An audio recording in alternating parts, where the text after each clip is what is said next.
निस्वार्थ प्रेम मोक्ष तक ले जाएगा, जो सभी के प्रति हो।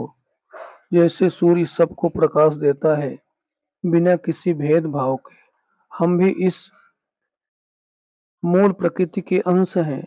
हमें भी वही व्यवहार करना होगा। सफलता के लिए भगवान ने सूर्य को क्यों उत्पन्न किया? कि सबको रोशनी दे।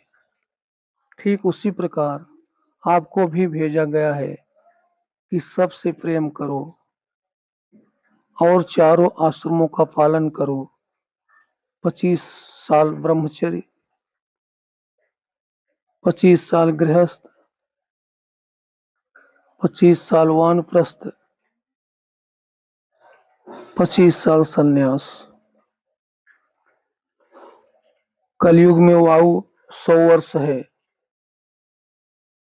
जब 50 के हो गए तो धीरे धीरे अपनी जिम्मेदारियां बच्चों को देना शुरू कर देना चाहिए।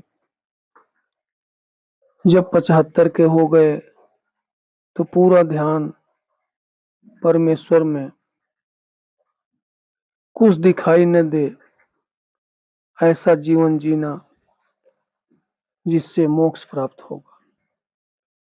मोह माया के ऊपर उठकर अपने जीवन को सफल बनाना होगा, क्योंकि मनुष्य की इच्छाएं और वासनाएं संसार में बार बार आने के लिए बाध्य करती है।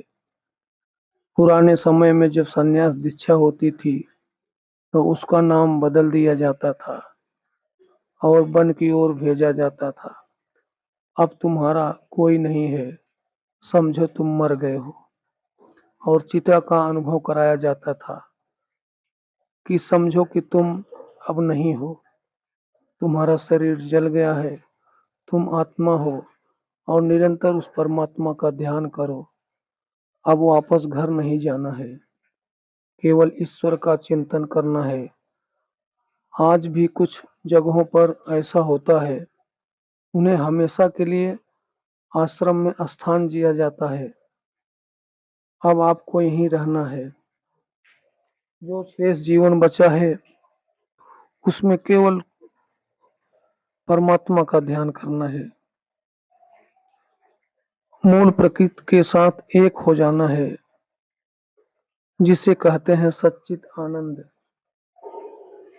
जहाँ न दुख है, न भय है, न क्रोध है, न अहंकार है, न किसी के प्रति मोह है, सिर्फ और सिर्फ आनंद है।